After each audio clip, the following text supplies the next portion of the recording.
what's your podcast about, man? I don't even know how to answer that question.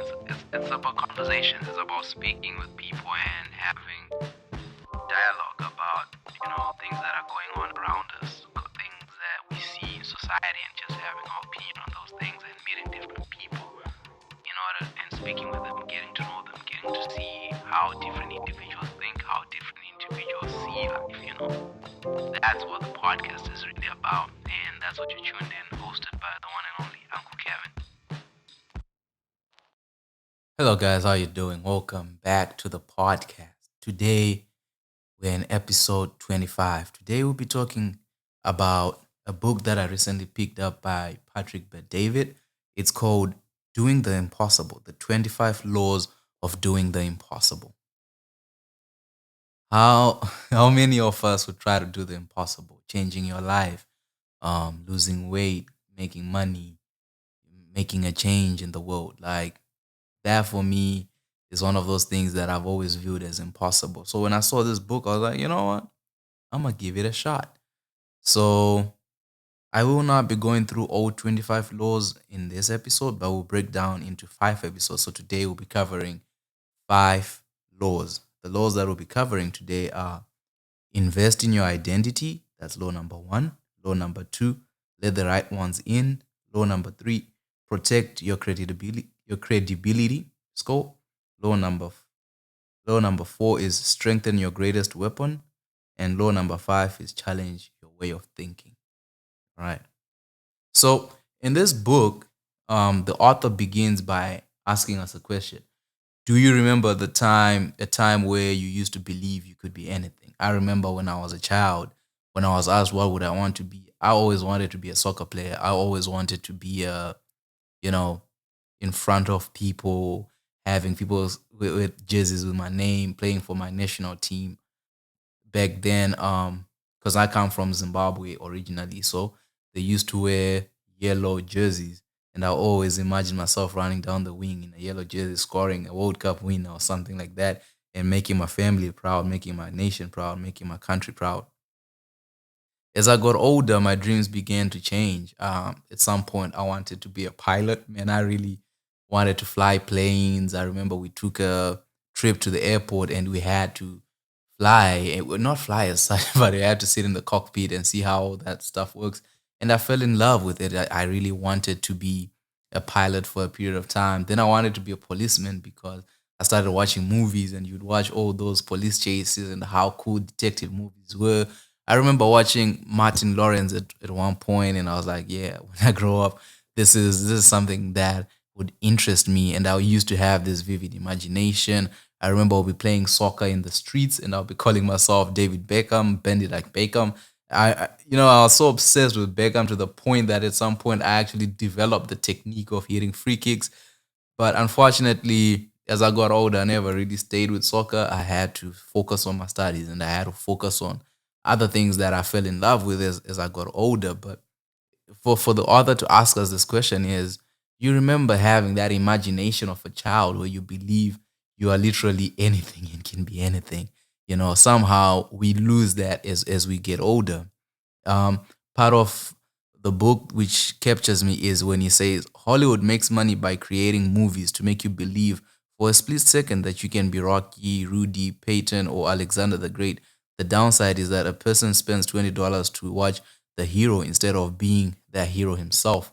And the reason this statement picked out for me was it's very interesting how many times we have debates about our favorite superheroes in movies. For me, um, Iron Man is probably one of the greatest Marvel superheroes for me. And for some people, they have different people, and we watch them because we admire certain characteristics within them. For me, Iron Man is because he was smart, it's because he was compassionate, he was funny, he was rich, he was everything that I desire to be and everything that I wish to be. That I view myself, if I was a hero, I would be. I don't see myself as Hulk. I don't see myself as a god, as Thor. I don't see myself as Loki. I don't see myself as Cap. Like, but I could see myself as Iron Man. And so when you see this, it's fascinating that the author brings this up. Is a lot of times we have posters, we have these pictures of people on our screensavers as as our heroes. And most of us don't even look at in the mirror and see a hero, you know. And it's fascinating that when you have children, they look at you like they're a hero, and you can't even believe it, you know. Um, so the author continues to say, in order to do the impossible, you have to tap into what motivates you. It all starts with a dream. If you don't have a vision that drives you to do the impossible, the mechanics of how to get there are irrelevant. Yeah. So part of the book, it's titled, right? Doing the impossible things. How do we do the impossible? How do we become heroes in our own stories? How do we fulfill our dreams? The first thing is you have to understand what the impossible thing is. What is the dream? What is the goal? What are you trying to achieve? You know, you can't just say I'm setting out to achieve the impossible. You have to understand what the vision is, what the goal is. For me, with this, my goal is to become one of the top film directors, top media practitioners. Like, I want to be a very, very big and massive human being in this world, man. I want to have influence and help change the narrative of Africa, help change the narrative of Africans, man. We've been portrayed as being dumb in movies, and that's something that I've set out to change. You know, it's the real ones know that Africans are smart, the real ones know that Africans are not dumb. But in order to do that, we have to make the movies, we have to be involved, and we have to make the content. That's what I've set out to achieve, right? And that becomes my goal, that becomes my impossible. And in knowing that and in fulfilling that, you have to understand that how to get to that goal, it becomes irrelevant, because a lot of times when you have a vision, whatever plans and schemes you can come up with in trying to achieve that vision, switch. Everything changes, you know. Everyone has a plan until they get punched in the mouth. No matter what your dream looks like, you must first have the vision of where you want to go and what you want to achieve. All right. So this is in line with everything, because once you know where you want to go, I always use uh an example of a journey from your place to go buy bread at your local grocery store. You know, in order to go to the grocery store, you need to know where you're going. That helps you understand the resources that you need to go out there and to make a plan of what you need. You know, sometimes we're so unconscious that we don't even think about it. It's just to drive and go pick up. But the thing that makes you start your car is you already know the distance. You already know how much time you want to spend in doing that activity, which is the same with your vision and goals. With having a vision and a goal, it helps you to structure everything and put it in a way that assists you to go achieve that. And you understand your obstacles, you see everything, and you are well prepared to achieve those goals. All right. In the first chapter of the book, the author states that dare to do the impossible. These are all things that we need to think about to understand that nothing in this world is really impossible. The only limits are the ones that we place on ourselves. Whether it was the first automobile, the idea of electricity, or moon landing, the believer who first imagined the impossible made it possible for others to believe it and achieve it. You know, prior to this, he asked a question. Think about it.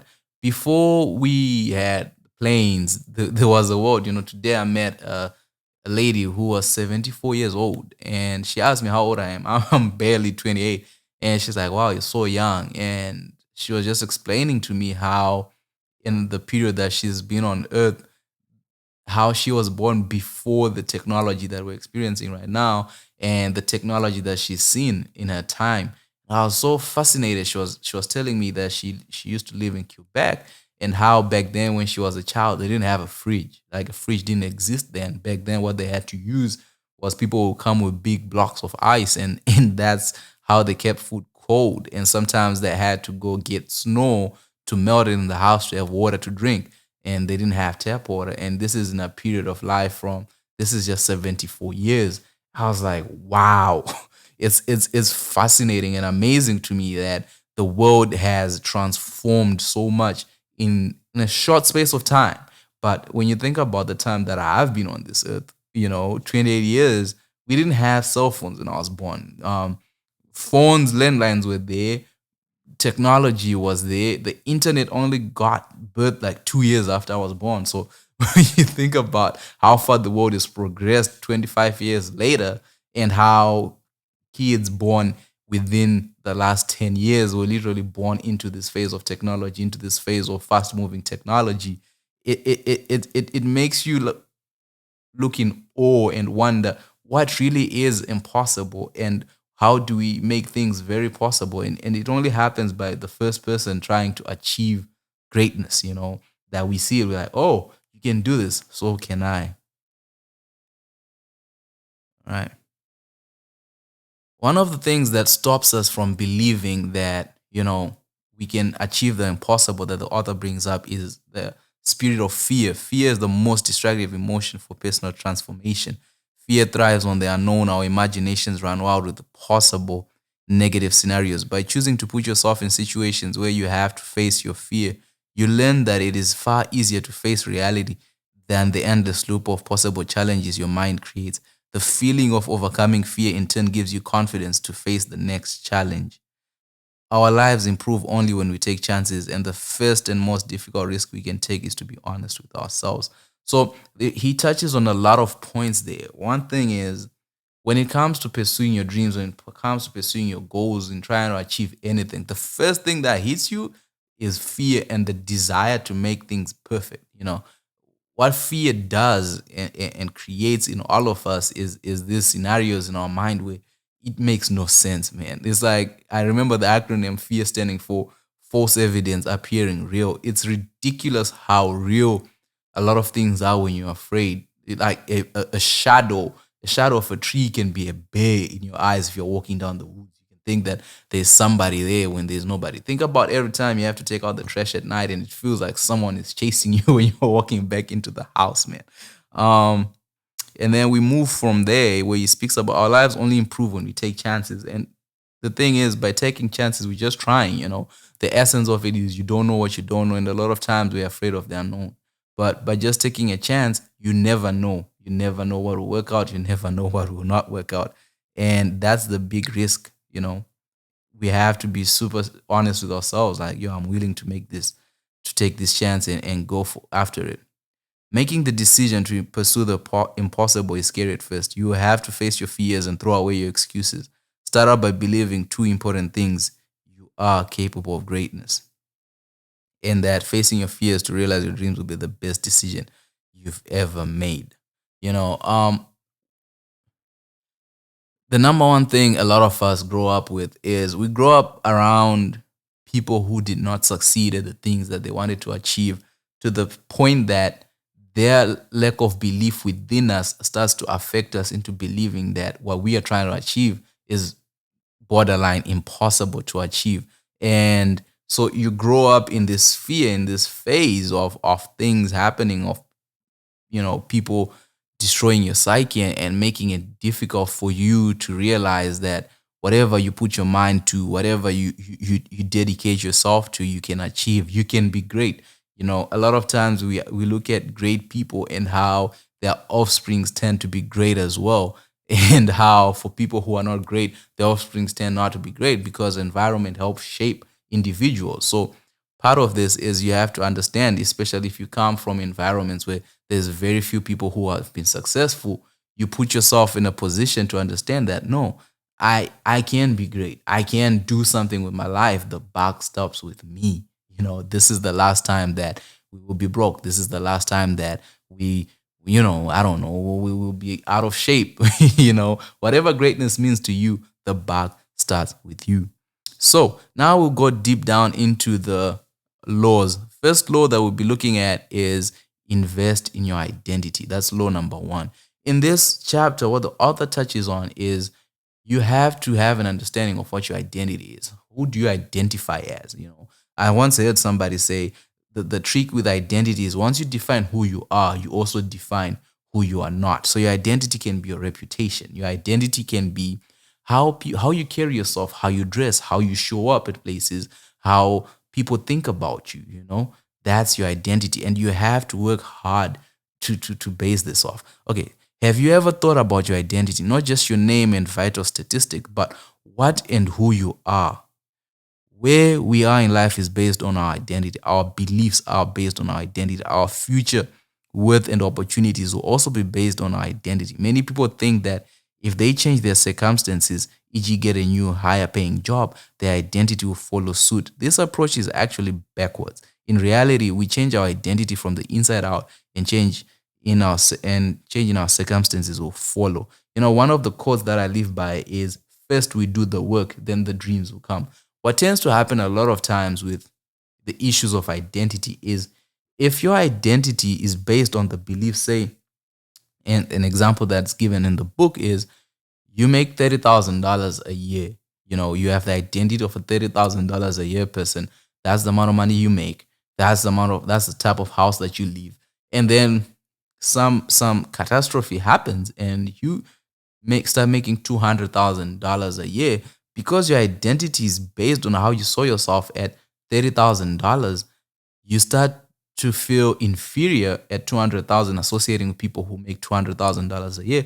So in order to compensate for this, you start to buy stuff. You start to buy expensive cars. You move into an expensive neighborhood. You start to operate as if as someone who has money. But this is all based off of your identity, because deep down, you know that you don't belong amongst the 200,000 club. And what tends to happen is, you will lose that, because your identity doesn't allow you to thrive in that environment. So you have to invest into your identity with an understanding that in order to do the impossible, the reason it's impossible is just because at this level that you are at, it feels and seems like it's undoable. That's because that's probably the reality. But the thing is, you can change. History, you can look at people who've won lotteries. History and state lotteries have shown us that those who come into very large sums of money without earning it, or without having the identity to keep it, often end up broke again and worse off than they were before they won the money. Money is something that has to be grown into with a developed sense of discernment, responsibility, and wisdom. And this goes down back to what I was explaining, that, if you run into money that you didn't earn, that you didn't work for, that you didn't, by work for, a lot of times, we've been made to believe work simply means grafting, doing the hard labor. But work means working on yourself to become the person who's worthy the amount of money that you want to get, because now you have an understanding of how that money was made, the investments that you had to make, and the respect that you have for the money that you're making.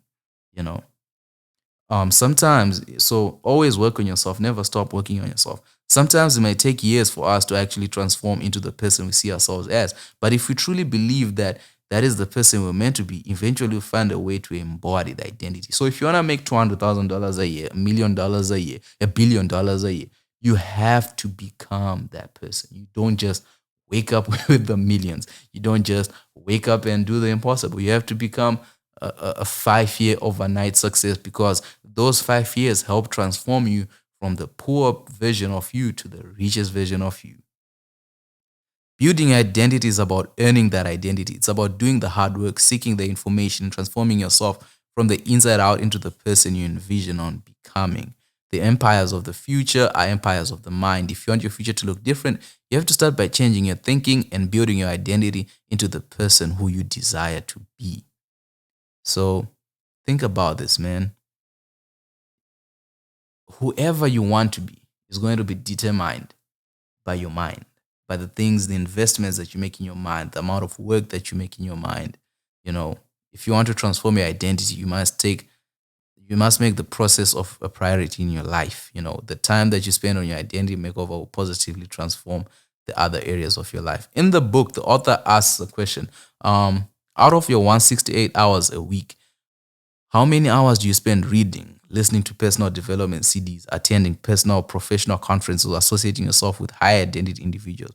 His answer was an hour a week. I asked, how do you expect an hour a week to compete with the other 167 hours? So to bring context to the statement, what happens, a lot of times we want to succeed. A lot of times we want to be better individuals. But the question is, how much time are you putting into becoming a better individual? How much time are you putting into reading? How much time are you putting into meeting with other successful individuals? How much time are you putting into trying to understand this world that you'd like to live in?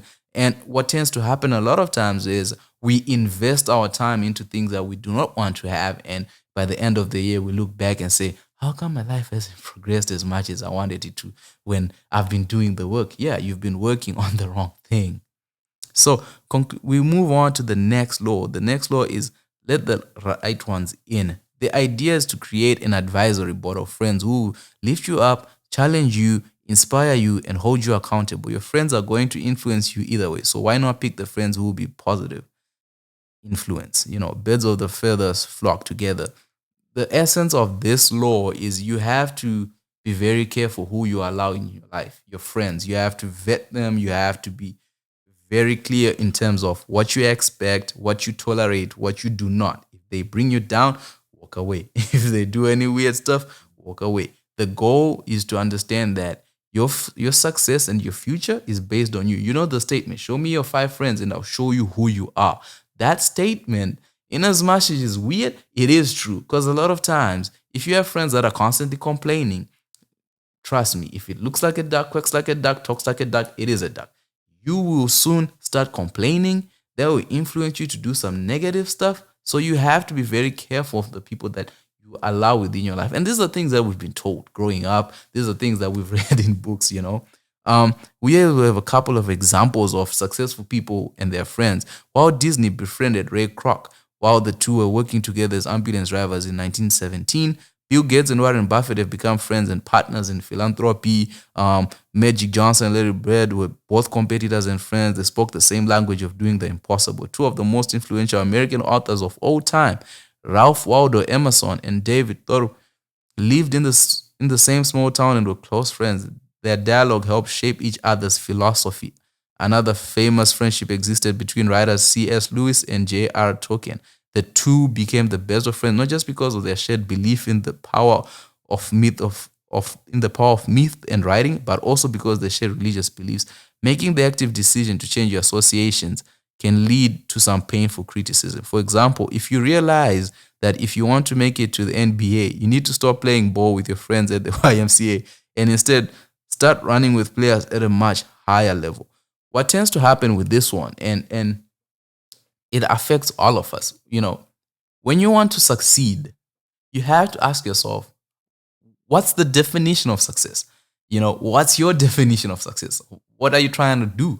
If you're trying to play in the NBA and you're playing with people like me who can barely put the ball into the basket and rarely run, rarely train, and you're trying to go to the NBA, you're wasting your time, fam. Okay? If you want to be in the NBA, you need to find other people who are like-minded, who want to go to the NBA, who are working hard so that iron sharpens iron and both of you benefit from the relationship. Whilst, out of 1,000 people, only 20 people make it on the team. So you can't spend your time with people who have no opportunity at all of making it. I'm not saying that forget your friends, but what I'm saying is you just have to be very honest with yourself in terms of who are you spending most of your time with and can your time be used in a better way. Very rarely will you have friends who completely support you for what you're doing. My father once told me that finding a true best friend is just like finding a great spouse. One special person is worth more than hundreds of acquaintances. A true best friend will build you up and believe in you. Lesser friends and even family members may not. Sometimes they are worried that they're being left behind, or perhaps they simply lack your belief. Believe it or not, this is where most people hesitate when pursuing their dreams. They let the criticism and doubts of others get to them and they give up. It's very sad that we come from societies that, sometimes don't support us and don't believe in us, And it's not that they don't believe in us, it's they don't believe in themselves. And by believing in you, they feel less of themselves, that they don't want to see you succeed. It's better if we all, the crab in the bucket mentality. It's a sad situation to have, but a lot of times we have to deal with it. People believe that, what, I'm going to have the PhD syndrome, the pull him down syndrome, or pull her down syndrome. That if I see you trying to succeed, no, I have to pull you down because I can't succeed. And a lot of times, people will give you advice like, oh, why don't you stop doing that? Why don't you stop investing in yourself? Why don't you stop reading? Why are you reading? Why are you working so hard on this stuff that doesn't work? It didn't work for me. Why do you think it'll work for you? Music doesn't pay. Why do you keep doing music? Why do you do this? A lot of times it's just that people have tried pursuing their own dreams and they've failed and feel like, they love you and they don't want you to do that because you remind them of what it was like when they used to dream. And then they had to stop pursuing their dreams for one reason or another. So you have to put yourself in a position where you understand that you're trying to achieve the impossible. It's not, if it was possible, everybody would do it, you know? Wounds from a friend are better than many kisses from an enemy. All truth passes through three stages. First, it's ridiculed. Secondly, it's violently opposed. Third, it's accepted as being evident. So remember this when you start out. People will, in the beginning, make fun of you. What are you trying to do? Ha, man, you stupid, you know? And then the second thing is they'll violently oppose you. The more you're working, the more they see the progress, the more they see, oh, wow, you're doing something for yourself. That's when it all comes. Everybody will be in your way because your success starts to put fear within other people's eyes because now you're at the brink of it. Now you're showing that it's possible. That's when you start getting opposition from your family, opposition from your friends, enemies. Everybody wants you to fail. And then, boom, once you succeed, the questions are, how did you do it? It's ridiculous how it works, but you just have to have, man, I don't know, the toughness to pursue your dreams and goals. The next law that the author talks about is protect your credibility score. This one, man, it affects a lot of us. How credible are you? Are you a person of your word? Are you a man of your word? Are you a lady of your word? If you tell me that you're going to do something, should I believe that? Because if you're very credible, people want to work with you. People want to associate with people who are credible, people that deliver.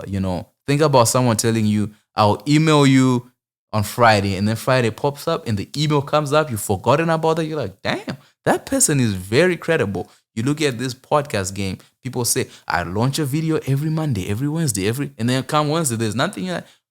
You promised us something, man. Be credible. So in this book, the author asks, here's some of the things he brings up. Nearly all men can stand adversity, but if you want to test a man's character, give him power. In this instance, I'm guessing that a lot of times when we're going through tough times, a lot of us, we are people of faith. We are people of diligence. We are credible. But the moment you're handed power and you don't have to do what you did to survive, all credibility walks out the door. You're like, man, I ain't got to do that. Why would I do that? If the formula to run a credit check to determine what your FICO score is on keeping your word, how would you do?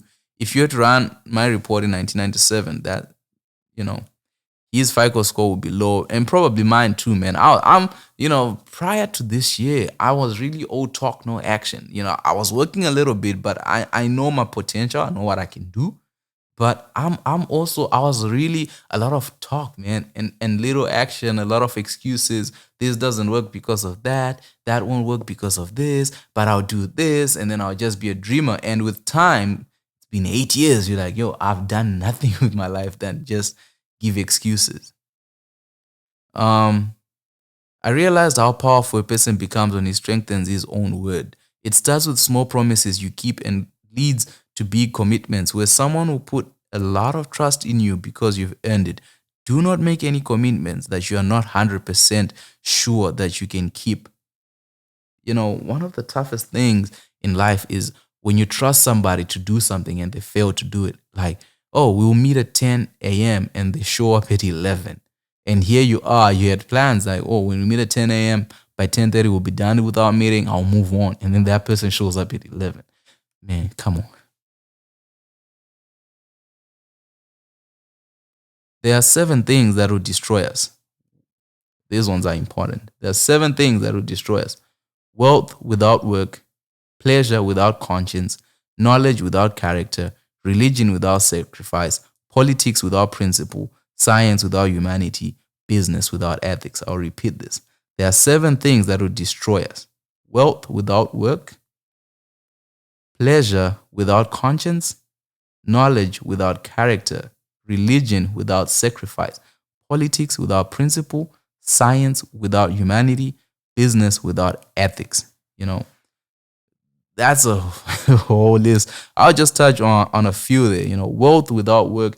The thing about wealth without work is it's very hard to appreciate wealth if you didn't put in effort to acquire it.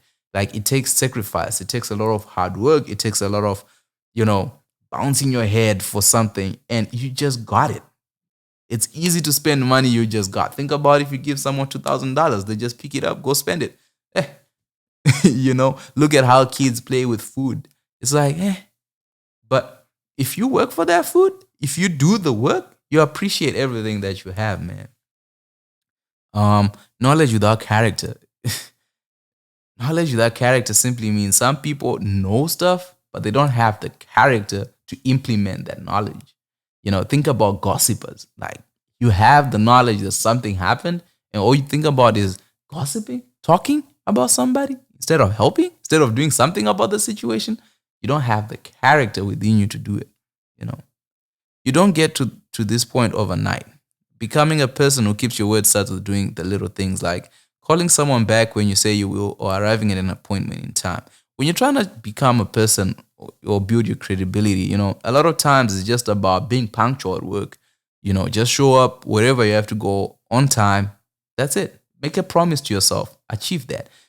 Tell people that you do something and do it. Character is much easier kept than recovered. This is true. One of the most terrible things anybody could ever do you is a character assassination. Because once people start to doubt your character, it's a wrap, fam. Be more concerned with your character than your reputation, because your character is what you really are, while your reputation is merely what others think you are. So, character is essentially how you show up in the world, how you carry yourself, how you think, how you approach people, how you do things. Out of character, you build a reputation. Oh, he does a good job. Oh, he's always on time. That's your reputation. He speaks his mind, he speaks the truth. Character is how you treat people, how you show up in the world. Man, I don't really like that person's character. Once people start saying statements like that, you're in trouble. And then we move on to law number 4, strengthening your greatest weapon. In this section of the book, the author mainly talks about reading and making sure that your mind, because your mind is your greatest weapon. It can propel you, it can destroy you, it can do whatever. Anything you put your mind to, you will achieve it. Why should we stop learning when we finish school at the age 18 or 22 or age 50 or ever? It's funny that we accept that going to college will lead to making more money or getting a better career, yet we don't assume that self-education will do the same. One should never stop being trained. That is victory. When it comes to education, a lot of us were told, get a degree, get a job, get a house, get a wife, put a picket fence around it, get a yard, have a kid. Life goes on. Because that was the promise of education. That's how education positioned itself in life, in our lives, right? From back whenever it started, that's just how they positioned it. The sad part about it all is they set us up for failure. Because the moment you finish school, life happens, man. That's when life starts happening. School is, you live in such a bubble far away from reality. It's like taking a break from reality to get educated and then coming back into reality and realizing, whoa, the world moves a little bit different. That theory is good to have, but then it's also terrible to have because the world moves a little bit different. It moves a little bit different. And you have to be very conscious of this. So part in this book, what it talks about is you should make sure you're constantly reading. You should expose yourself to more information in your car. Instead of playing music, play some audiobooks. Instead of doing this, just keep on learning, keep on exposing yourself, and keep on taking on new information, watching podcasts like this one, watching podcasts where people have conversations of progressing, conversations that help you, rather than just waffling through life and saying, oh, I have a master's degree, I have a PhD, I have a bachelor's degree, I'm educated. Yes, you are educated, but the world keeps moving. Technology keeps developing. There are always new ways of doing things, and you have to keep on learning. So always sharpen your greatest weapon, which is your mind. And by exposing yourself, you allow your mind to open up and see new things. And those fears we spoke about in the first chapter start to move away. The fifth and final law that we'll be speaking about today is challenge your way of thinking. Sometimes hitting the lowest point in our lives can be the turning point that causes us to challenge and change our current way of thinking. This tends to happen because we often find ourselves in situations that we end up in because of the way we think, because of the way our brains operate. You thought yourself into obesity. You thought yourself into poverty. If you're born into poverty, chances are you will die in poverty because of how you think, how you operate, how you carry yourself, And you have at some point to start challenging, why do I think the way I think? What drives that? You have to ask these questions. It was then my darkest hour that something occurred to me that changed my life. I realized that it was my way of thinking that had gotten me to where I was. I was not some set of outside forces that I couldn't control. It didn't take a long time for me to realize that I had to change my way of thinking, or else life was going to be the same, if not worse, for a very long time. You know how that statement, only a fool hits his head over doing, no, it's doing the same thing over and over again and expecting different results. What tends to happen, when you come up, I come from a religious family. When we're growing up, everything was the devil, man. The devil would do this, the devil would do that, the devil would do this, the devil would do that. And whilst that's pretty cool for a time, at a certain period of time, you have to start facing reality, because your life stops being shaped into the way you want it, and you keep giving the devil all the credit, for a sucky life, just because you didn't want to change the way you think. You have to challenge your thought process sometimes, man. You have to really, if people are succeeding, you have to ask yourself, how come they're succeeding and I'm not? How come they're eating and I'm not eating? How come their lives are moving and my life is not moving? What do I need to do to make the changes that are necessary to be able to move in the way that other people are moving, to move in the way that, the rest of the world is moving? Is it my thinking? Remember, I remember hearing once that the difference between successful people and unsuccessful people are the questions that they ask themselves. Successful people ask, what if my dream can become a reality? What if I can achieve the impossible? What if I can design my own future? Unsuccessful people ask themselves, what if I fail? What if something bad happens? What if I'm not capable? And this is all driven by your thought process, because if you're constantly thinking that anything and everything is possible, your questions are totally different for someone who's always saying, what if I fail? Like, think about that girl that you like, that boy that you like, when you wanted to ask them out and you're like, what if they don't like me? But what if they do? Just try. You never know. Shoot your shot, they say. You miss all the you never make the shots that you never took. Shoot your shot. Do your thing. Just try. The right questions will lead to a motivation to follow through on the answers. Your mind will find a way to make what you imagine a reality. Once you accept that you are not only responsible for, but are also capable of making that future a reality. With this statement, what it simply means is, by asking yourself the right questions, can I make $100 million from a podcast? Is that even possible? Yes, it's possible. What do I need to do? Your mind will run and find all the thoughts. It will see actions that other people have taken and see ways that we can implement it into our own lives and build platforms that allow us to reach those levels that we dream of. It might take 5 years, it might take 10 years, it might take 20 years, but your mind comes up with that. Or if you ask yourself the wrong question, how do I not make $100 million? Your mind will also give you the same picture. It will run around, find the information, be like, oh yeah, cool, this is how you do not succeed. Just do this and let's do that, because that's the easiest part. So this book is the 25 laws of doing the impossible. What we are doing here is to try to do the impossible. And I don't even think the word impossible should exist, but it's just us trying to do that. How do we move from where we are today to where we want to get to tomorrow? We have to believe, A, that we are capable, B, that greatness is within us, and C, I love this statement. Repeat after me. I can, I will, I must. I can, I will, I must. I can be successful. I must be successful. No, I will be successful. Believe in yourself. I took that from Eric Thomas, so I'll give him his credit. I can, I will, I must. I can, I will, I must. All right? We can change our narrative. We can change our future. We can change our present. It's up to you and me to make sure that we make our dreams become a reality. In this book, we'll get to learn more about the 25 laws of making the impossible possible. Fight longer than possible. How many guys, Batman Dark Knight Rises, fight longer than possible? You got to keep on pushing, because that's just how the world works. It's possible. You are capable of greatness. Believe in yourself. With that said, I hope you guys enjoyed this podcast. We've reached the end of the podcast. We'll be touching again on this book. We have 20 more laws to go through. Come through next week, Wednesday. That's when we do our book reviews and touch on other issues. And yeah, I'll see you next week. Peace.